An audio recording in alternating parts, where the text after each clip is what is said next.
Cold fact. Power never asks what you can do. Power asks who you belong to. That question comes first in every room that decides anything, long before your work gets looked at, long before anybody hears you speak. Ability is common. Ability turns up everywhere and costs almost nothing to find. What decides how a person gets handled is the answer to one quiet question nobody says out loud. Who's behind this one? They asked it about you. And then something happened that wasn't supposed to be possible. Look at what came back. Look at how long they spent on it. Look at what an empty answer did to them. Hit that like button and subscribe to pay this energy back and push this message to every chosen one who's been standing without cover and never knew it. Here's what actually took place, and none of it happened anywhere you could see. Somebody with real leverage looked at you and made an assumption, not a hostile one, a structural one. The assumption everybody at that level makes automatically about anybody who keeps surviving contact with them. They assumed you'd been placed, that somebody put you where you are, that somebody quietly opened a door, made a call, cleared a path, that there was an arrangement behind you, unspoken and old, and that the arrangement was the only reason you hadn't been removed already. Understand why that's automatic. In the world they operate in, nobody stands unaccompanied. Everybody who holds a position holds it because somebody permitted it. Everybody who survives a serious push survives because something absorbed the push for them. That isn't cynicism. That's the only model they've ever watched work. So when you kept standing, their model produced its answer straight away. Somebody is covering this one. And that answer created a problem because it was incomplete. Knowing a person is covered is useless on its own. What matters is by whom. You can't move against anybody until you know whose name comes back at you when you do. So they went looking, not casually, not as an afterthought. They went looking the way that world looks for things, with time behind it and money behind it, and people whose entire function is finding exactly this kind of answer. Months of it, more than you'd believe, and what came back was nothing, not a partial answer, not a lead that went cold, nothing at all.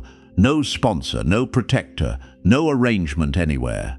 No name in any position that explained why you were still upright after everything that had been sent your way. The search returned empty, and the emptiness hit them harder than any name could have. And you should understand what set it off, because it wasn't anything you did deliberately. There was a moment where you didn't behave the way the model predicted. Somebody offered you something and you didn't take it. Or somebody applied pressure that has always worked on everybody every time, and it produced nothing in you. Or you were expected to fold on a small thing in a way that costs nothing to fold on, and you simply didn't. You've probably forgotten it. You'd have thought nothing of it even then. They didn't forget it. That's the moment your name changed category. Because a person who doesn't respond to a reliable pressure is either very well protected or genuinely unreadable.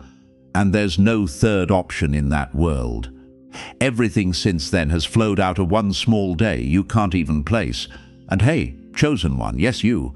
Drop a comment with the number 777. Not for superstition, not for fortune, as a signal to the universe that you're finished mistaking the absence of cover for the absence of protection.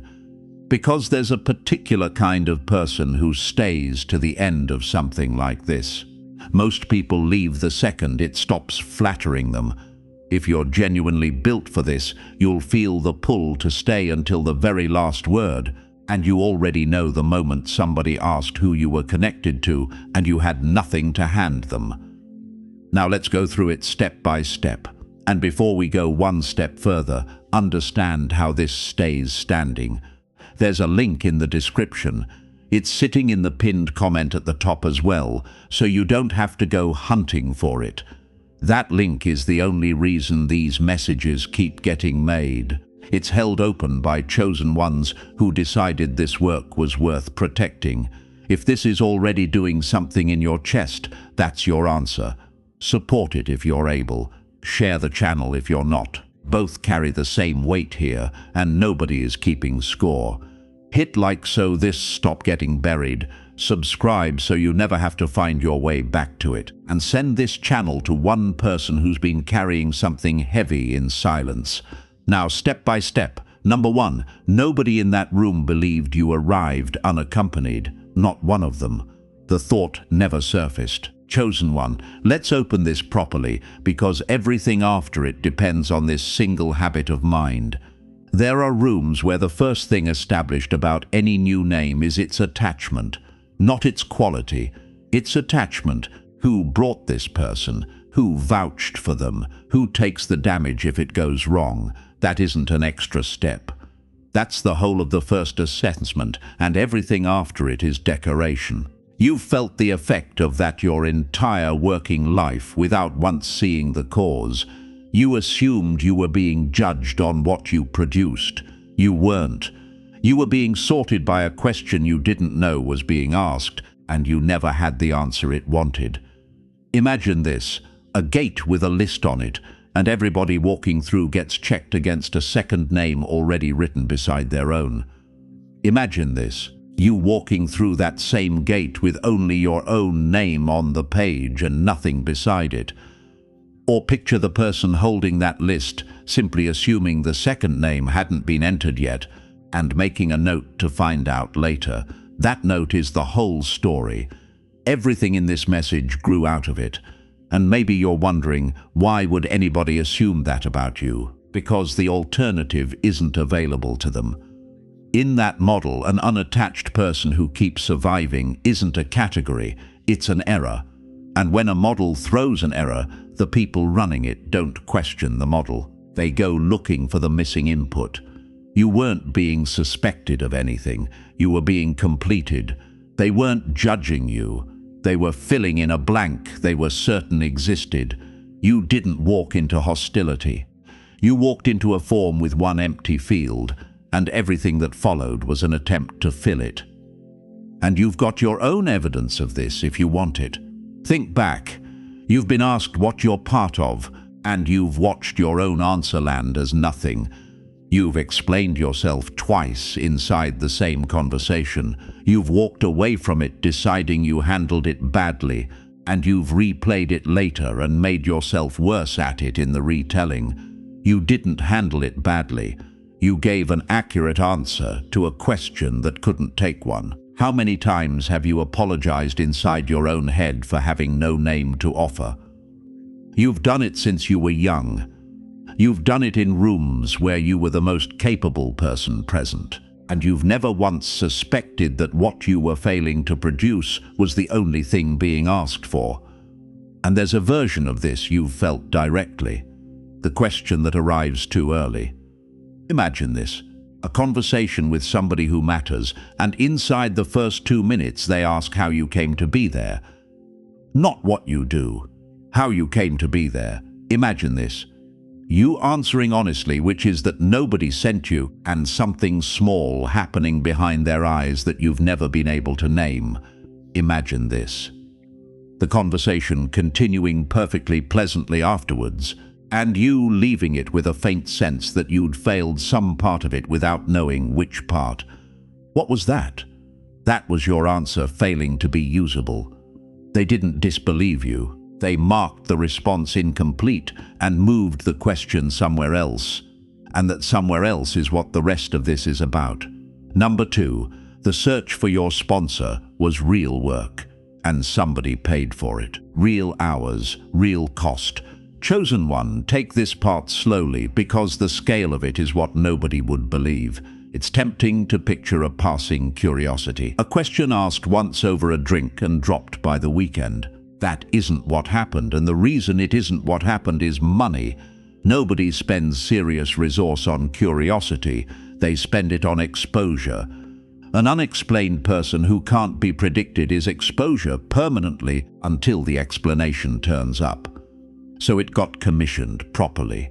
The way that world commissions anything it can't afford to be wrong about. Imagine this. Somebody being told to go and find out who's behind a particular name and treating it as a routine job with a routine answer because it always has been before. Imagine this. That same person, weeks later, having worked through every ordinary route, having produced not one usable connection, and having to go back and say so out loud to somebody who doesn't like hearing it. Or picture somebody digging for the foundation under a building, expecting stone, and finding that the ground just keeps going. So you might be asking, why not simply drop it? Because dropping it means accepting they don't know something, and that world doesn't accept not knowing about a person it might one day have to move against. An unknown backer is a live risk. Every week without an answer raises the price of any action they might want to take. So the search doesn't get abandoned. It gets extended, and the budget gets extended with it. They weren't being obsessive. They were pricing their own exposure. That wasn't hatred. That was a risk they couldn't close. They didn't keep looking because you mattered to them. They kept looking, but because nothing could happen until they knew. And you were paying attention in that period, weren't you? You noticed things. You noticed that somebody you barely knew seemed to know where you'd worked. You noticed a question that arrived slightly too specific. You noticed you were being asked about people you hadn't mentioned yet, and you told yourself you were reading too much into it. You weren't reading too much into it. You were reading it accurately and then talking yourself out of it, which is what you do. Where did you learn to do that? From every time you raised something and got told you were being sensitive. You've been trained out of your own instrument, and your instrument was right on every single occasion it mattered. And there's a detail in this worth holding on to. Nobody ever asked you. Imagine this. An entire search running for months about your connections, and not one single question directed at the only person alive who actually has the answer. Imagine this. The reason being simple. Asking you would have told you the search existed, and that's the one thing they weren't prepared to hand over. Imagine this. You in that same period, going about an ordinary life, dealing with ordinary difficulty, completely unaware that your name was the subject of a standing inquiry. Why does that matter now? Because it explains the silence you've been reading wrong for years. There were long stretches where nothing happened, where nobody approached, where the whole thing went quiet around you. That quiet wasn't disinterest. That quiet was a search running underneath it. Hold here for a second, chosen one. You're well past the point where most people scroll away. That says something about what you're actually looking for. If this is reaching you, keep the signal alive. The support link is in the description, and it's pinned at the top of the comments, so it's never more than one tap away. Every contribution that comes through it pays for another message like this one. For somebody who hasn't found their way here yet. Not everyone can give. Nobody here is asking you to. Sharing the channel costs nothing and travels further than money ever does. So take whichever one is yours. Like the video, subscribe. Pass this channel to someone who needs to hear that they weren't imagining it. Back to it. Number 3. Every name they tested came back clean, and clean was the wrong answer. Every single one. That's what broke it. Chosen one. This is where a routine job turned into something else, so stay close to it.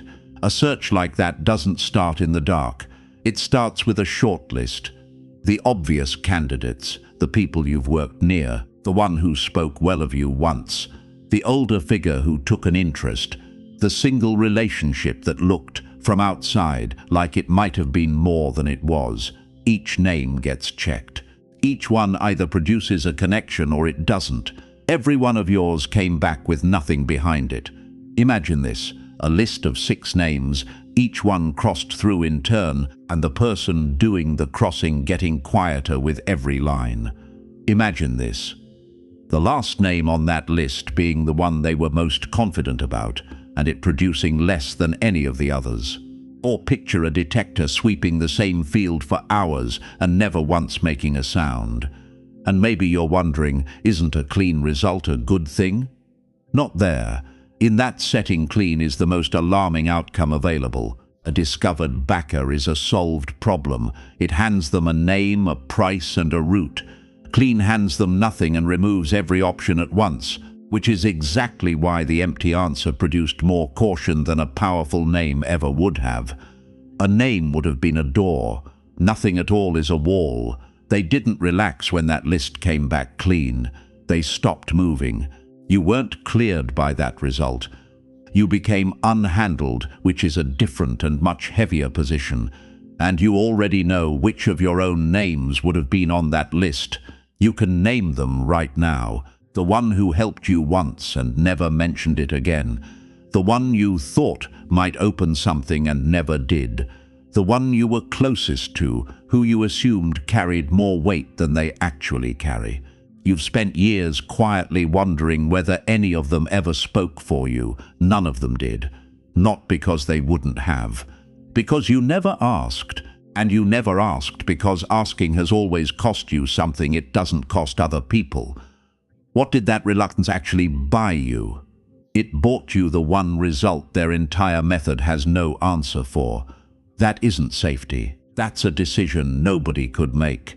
And there's something in your own memory that matches this. A relationship that got looked at. Imagine this. Somebody who once helped you being contacted gently by a person they'd never met in a conversation that appeared to be about something else entirely. Imagine this. Them answering honestly that they'd helped you once and it had been nothing to do with anybody else, and having no idea what they'd just confirmed. Imagine this.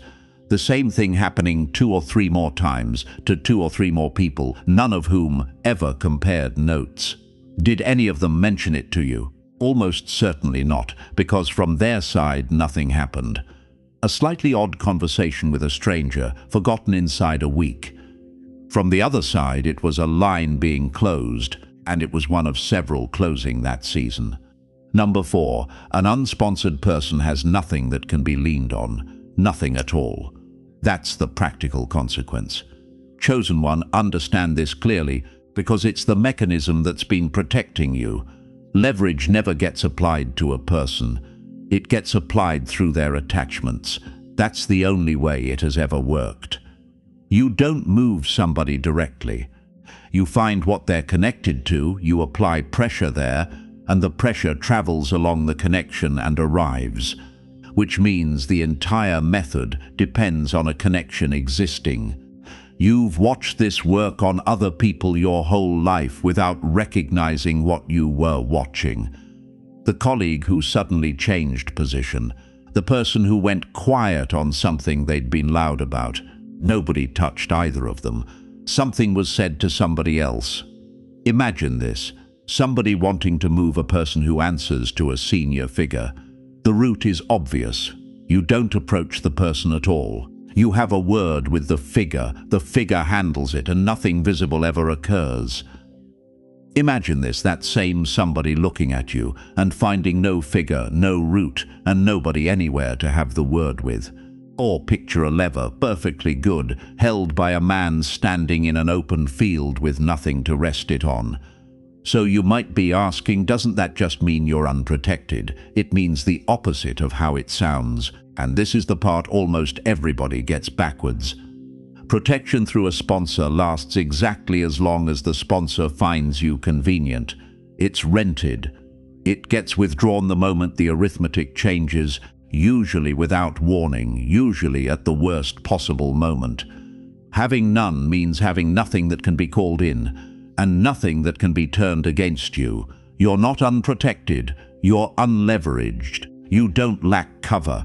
You lack the thing that gets pulled out from under people. You weren't given safety. You were left without the mechanism that takes it away, and you've felt the shape of this without ever naming it. You've been in rooms where you understood immediately that you had no one to appeal to. You've watched other people make a phone call you couldn't make. You've been in a difficulty where the obvious move was to go to somebody, and you've sat there with nobody to go to, and you've called that a failure of yours. You've carried that as a defect for most of your life. It was never a defect. It was the absence of the exact channel that pressure travels down, and you've been ashamed of the one feature that made you unreachable. How different would you feel about all of it if you'd known that at the time? And there's a cost in this you've already paid. The rooms you never got into. Imagine this: opportunities closing without explanation because whoever was deciding couldn't establish what you were attached to and wouldn't carry an unexplained person. Imagine this: watching somebody with half your ability walk through the same door because their attachment was legible and yours didn't exist. Imagine this: you concluding every time that it was about your work and going away to get better at something that was never being measured. Was that unfair? Completely, and nothing here pretends otherwise. That was the price of the same condition that's kept you standing, and it was charged in full in daylight for years, and nobody ever told you what you were paying for. Number 5, they read the emptiness as concealment, because absence isn't a category they hold. They couldn't accept it. That's where the fear started. Chosen one, brace yourself, because this is where their side stops being rational. When a search that thorough produces nothing, only 2 conclusions are available. Either there's nothing there, or there's something hidden so well that it defeated the search. They can't take the first one. Their whole operating picture depends on everybody being attached to somebody. Accepting genuine absence would mean accepting a hole in the model, and nobody dismantles their own model to explain one inconvenient person. So they took the second one. Imagine this: a blank page handed to somebody who's certain that pages always have writing on them, and who therefore concludes the writing must be invisible. Imagine this: them holding that page up to the light for months, turning it, angling it, convinced something has to appear eventually. Or picture somebody who's never once seen an empty room, insisting the room must contain furniture nobody has managed to find. And maybe you're wondering, do they think you're hiding something? Not something small, something enormous. That's the scale of it. A concealment that survives a search like that isn't an ordinary secret, so the size of what they imagined grew in exact proportion to how much they failed to find. And it kept growing for the entire time they were looking. They didn't conclude you had nothing. They concluded you had something huge. That wasn't read as emptiness. That was read as depth. You weren't being underestimated in that period. You were being credited with something you've never once possessed. And you've seen the effect of it on people's faces. You've watched somebody adjust mid-sentence with you. You've had a person soften a demand they'd have pressed on anybody else. You've noticed you don't get spoken to the way you hear other people getting spoken to, and you've assumed it was distance or dislike or something you'd done wrong years ago. You've spent an enormous amount of your life explaining other people's caution to yourself as your own fault. It was never about you at all. It was about a blank they couldn't fill and daren't ignore. And what would you have done differently if you'd understood that? Nothing, which is precisely why nobody ever told you. And there's a strange result of this you may have noticed. The care in how people speak to you. Imagine this: somebody with no reason at all to be careful with you being careful anyway. Choosing words, leaving themselves an exit in a sentence that never needed one. Imagine this: you noticing that and assuming it was about something you'd done when it was about something they'd failed to find out. Imagine this: the same carefulness showing up in a second person, then a third, none of whom know each other, all of them working from the same instruction. Where did it come from? From a conversation you weren't in, where somebody senior said, in effect, "We don't know what's behind that one, so nobody does anything clumsy." That instruction has been circulating for a long time, and it's never once been explained to you. Number 6, you've been handled like somebody with cover, and you never had any, for years, without knowing. Chosen one, this is where you get your own record handed back to you, so let it land. Once the search failed, a decision had to be made about how to treat you in the meantime. And in that situation, the decision is always the same. Treat the unexplained person as though the explanation is powerful until proven otherwise. That isn't generosity, that's basic caution. Being wrong the other way costs too much. So you've been handled as though somebody was watching. Imagine this, a situation where you should have been pushed and weren't. Somebody with every reason to press, letting it go instead, and you spending weeks afterwards wondering what changed. Imagine this, another one, a decision going your way with no argument at all, from a person who argues about everything and who never gave any reason for it. Or picture an unmarked car in traffic, which everybody gives more room than the marked ones, precisely because nobody can tell what it is. So you might be asking, was any of that respect? No, and it's important not to soften this. None of it was respect, and none of it was affection. It was risk management, applied to an unknown by people who couldn't price you. It looked identical to respect from where you were standing. It protected you exactly as well as respect would have, and it was never once the same thing. That wasn't warmth, that was distance being kept. They weren't being fair with you. They were being careful around something they couldn't measure. You didn't earn that treatment. You inherited it from a question nobody could answer. And you can put dates to this if you sit with it. You know the year something should have gone badly for you and didn't. You know the argument you were braced for that never came. You know the decision that landed in your favor when everything about the room said it wouldn't, and you know you never found out why. You've stored all of those as things you got away with.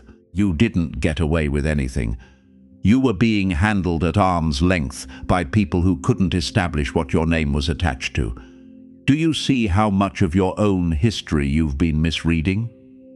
Not the painful parts, the parts where nothing happened. And there's a specific memory this will unlock. The moment somebody backed off, imagine this, a confrontation that was clearly building. Somebody positioning, gathering, getting ready.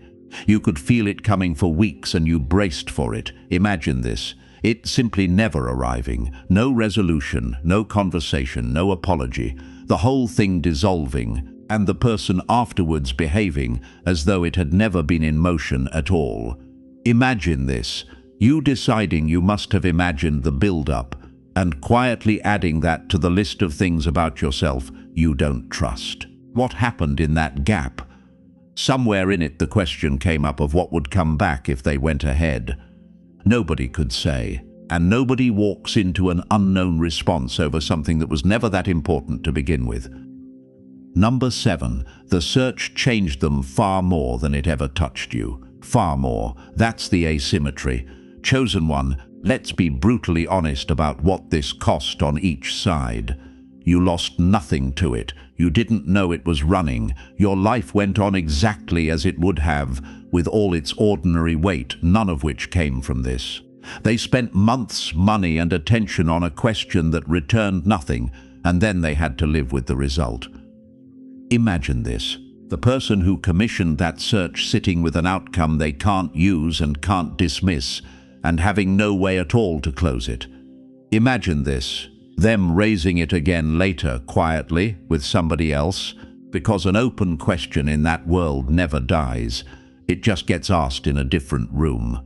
Or picture a man who searches a house from top to bottom all night and walks out at dawn more disturbed than the person asleep upstairs. And maybe you're wondering, do they still think about it? The particular person may well have moved on. The result didn't. An unresolved assessment attaches itself to a name and then it travels. It gets handed over when responsibilities change. It arrives in the next set of hands with the same gap in it. That's exactly why the effect has outlasted everybody who was originally involved. They didn't get closure. They got an open item.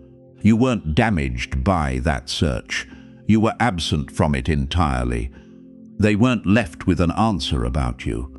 They were left with a permanent question that keeps getting reissued. Or picture a bill that keeps arriving at an address with no name on it, and nobody willing to be the one who throws it away.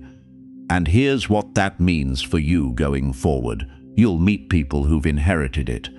You'll walk into a room where somebody you've never met is already slightly careful with you. You'll notice it, and you'll wonder what they've heard, and you'll assume it was something bad.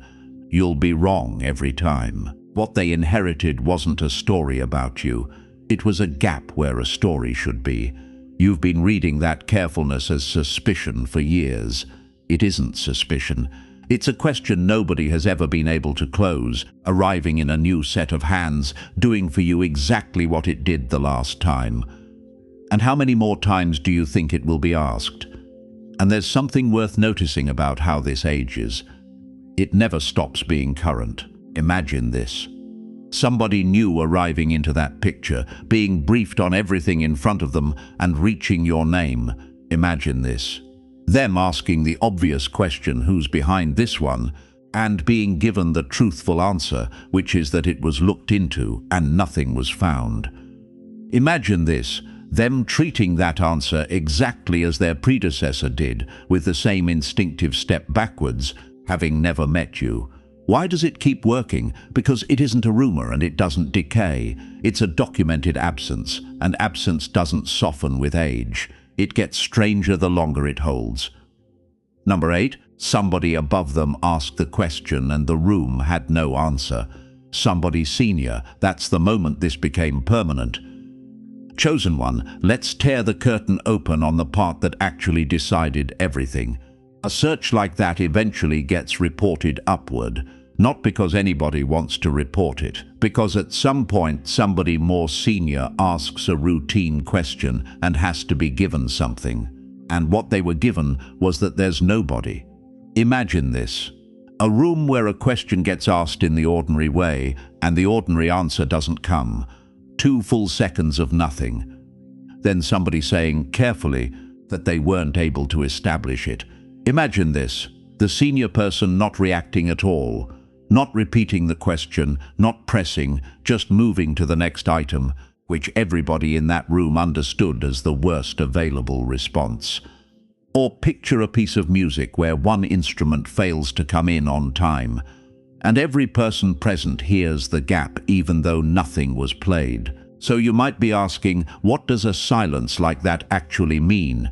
At that level, it means the item is being reclassified. A senior person who doesn't press a failed answer isn't letting it go. They're moving it out of the category of things handled routinely and into one with far fewer people in it. What follows isn't action. What follows is caution, applied indefinitely, by people who were never told the reason. That pause wasn't disinterest. That pause was a reclassification. Nothing got decided about you in that moment. Something got decided about how nobody would touch it. You didn't survive that meeting. You were lifted off the list of things anybody handles casually, and you were nowhere near any of it. You want to know where you were while that was happening? Somewhere ordinary. Dealing with something small, worrying about money, or about somebody's health, or about a conversation you'd handled badly the week before. You've spent your life believing that nothing about you was ever discussed at that height. You were discussed at that height and you produced a silence, and the silence has been working for you ever since, without 1 hour of your involvement. Does knowing that change what you have to do? Not a single thing. It changes what you have to stop believing about yourself, which was always the heavier of the two. And there's a second half to that moment. Nobody wrote it down properly. Imagine this, the written version of that outcome being 1 line long and deliberately vague, because nobody wanted their own name attached to a conclusion that might look foolish later. Imagine this, that vagueness turning into the most powerful thing about it. A definite answer can be checked and eventually overturned. A vague one can't be argued with by anybody. Imagine this. Every person who reads that line since, reading it as heavier than it is, because at that level, vagueness never reads as uncertainty. What has it done since? Vagueness at that height reads as discretion, and discretion reads as significance, and not one word of that was ever intended by the person who wrote the line. Number 9, the protection they can't find is the protection they can't remove. Can't find it, can't reach it. Chosen one, this is the center of the whole message, so hold it carefully. Everything that can be granted can be withdrawn. That isn't a warning, it's simply what granting means. Anybody with the authority to give a thing keeps the authority to take it back, and they'll use it the moment their own position requires it. Every sponsored person alive lives on that arrangement, and every one of them knows it. Nothing was ever given to you, so there's no giver? So there's nobody anywhere holding the other end of it. Imagine this. Somebody whose entire position rests on one relationship. That person is safe, genuinely safe, and their safety has exactly one point of failure, and they think about it more often than they'd ever admit. Imagine this. That relationship changing. Not dramatically.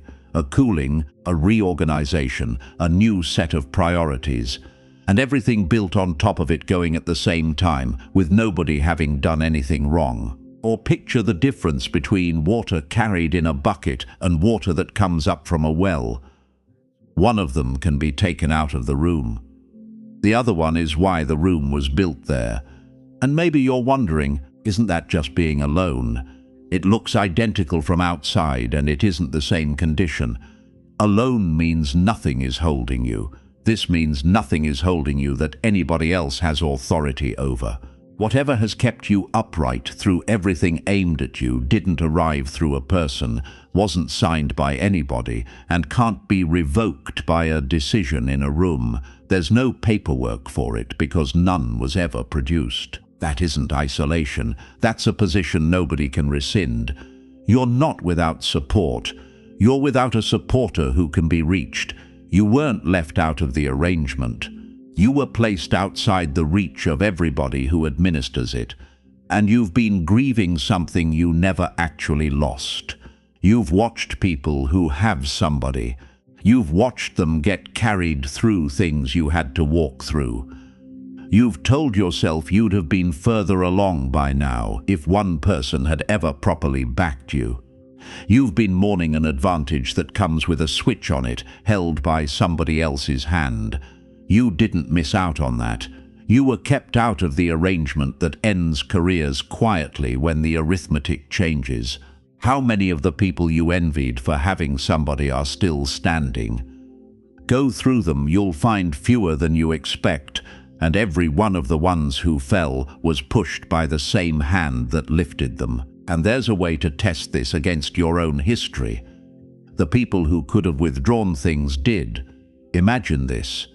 Every relationship in your life that came with implied protection, and what became of it. Somebody who was going to look out for you, who then hit their own difficulty, and who quietly stopped. Imagine this. You surviving each of those withdrawals without the collapse that should have followed, and never once asking what was still holding you up afterwards. Imagine this. It happening a third time, and a fourth, and the pattern being visible from any distance except the one you were standing at. How many times is it now? More than twice, and on every occasion, the thing supposedly carrying you was removed and nothing changed, and the correct conclusion was sitting there each time, and you didn't draw it. Number 10, you were never placed by anybody, you were positioned, and that can't be withdrawn. Never placed, positioned, chosen one, this is the last one, so let it settle all the way down. Placement is somebody else's decision about where you go. It needs a decider. It comes with terms, and it lasts precisely as long as the decider wants it to. Everybody around you who's been placed knows exactly who did it and thinks about that person far more than they'd say. Positioning has no author in the room, no terms attached, and nobody anywhere who can reverse it. Imagine this, a plant in a container. It can be moved somewhere better, and it can be moved somewhere worse. It gets no say in either, and its whole existence rides on somebody's continuing goodwill. Imagine this, a tree nobody planted, standing where it stands because that's where the conditions were, with roots underneath it that nobody put there and nobody can reach. Imagine this. Somebody standing in front of that tree, spending months trying to find out who planted it, because the possibility that nothing planted it isn't a thought they're able to hold. So you might be asking, then what have you actually got? The only thing in that entire world that doesn't depend on somebody's continuing decision. Everything else there is held on terms, position, protection, access, all of it revocable, all of it resting on a relationship that could change next season for reasons having nothing to do with the person holding it. What you've got came without a giver, which is why it has survived every single person who's been removed from around you. You weren't put here, you occurred here, you didn't receive a position, you are the position, and there's nothing to hand back. You're not standing on somebody's permission. You're standing on something nobody issued and nobody can rescind. And there's one last thing to carry out of here with you. They're going to keep looking. Imagine this, the question being raised again further along by somebody who's never once heard of the first search, the same resources going out, the same nothing coming back. Imagine this, it landing exactly as it did before. The same pause, the same caution, the same instruction to nobody in particular to be careful with that one. Imagine this, you nowhere near any of it, living an ordinary week, dealing with an ordinary problem, entirely unaware that a question about your name is being asked and failed in a room you'll never enter. So, what does any of that require from you? Nothing at all, and that's the whole point of it. The search will run and the search will fail, and the failure will keep producing the same protective effect it's produced for years without a single action from your side. You were never backed. That's exactly why you can't be dropped. And now, chosen one, everything comes full circle. Go back to where this started. The first question in every serious room isn't about capability, it's about ownership, and it gets asked before anything else, and everything downstream follows from the answer. That question was put to your name and it produced nothing, not once, repeatedly, by people with time and resource, working every route available to them, arriving each time at the same empty result. And because their model has no room for an unattached person who keeps standing, the emptiness was never read as emptiness. It was read as something concealed, something large, something that had beaten a serious search. You've been handled according to that reading ever since. The room you should have been pushed out of and weren't, the confrontation that dissolved, the carefulness in people who had no reason to be careful with you. None of it was earned, and none of it was affection. It was caution around something nobody could measure. Underneath all of it sits the only fact that matters. Nothing was granted, so nothing can be taken back. There's no name to be leaned on, no arrangement to be cancelled. Nobody anywhere whose change of mind removes what's holding you up. Every sponsored person in that world is one decision away from losing their footing, and they know it, and it sits in them constantly. You've never had to think about it once. And there's one correction to take out of here above all the others. You've spent a long time treating your own unattachment as the thing that held you back. Every opportunity that closed, you filed under not being good enough. Every room you didn't get into, you took personally. Every time somebody with connections moved past you, you added it to a private account of your own inadequacy. That account was wrong in every entry. You weren't slower because nobody backed you. You were still standing because nobody backed you. What looked like your greatest disadvantage was the one property that made every ordinary method of removing a person fail on you. And nobody was ever going to tell you that, because the people who know it are the same people it inconveniences. Imagine this, all the years you spent believing that having nobody behind you was the thing holding you back. Imagine this, it having been the only reason you were still there to be looked at. Imagine this, somebody right now in a room you'll never enter, reaching your name on a list and finding one vague line beside it that nobody wants to explain. Stop wishing somebody had put you here. Anybody with the power to put you here would have kept the power to remove you. Your rise isn't coming. It's been sitting under a question nobody has ever managed to answer. If this message hit home, Chosen One, like the video, subscribe, drop 77 in the comments, and share this with somebody who's been standing without cover and never once realized what that meant.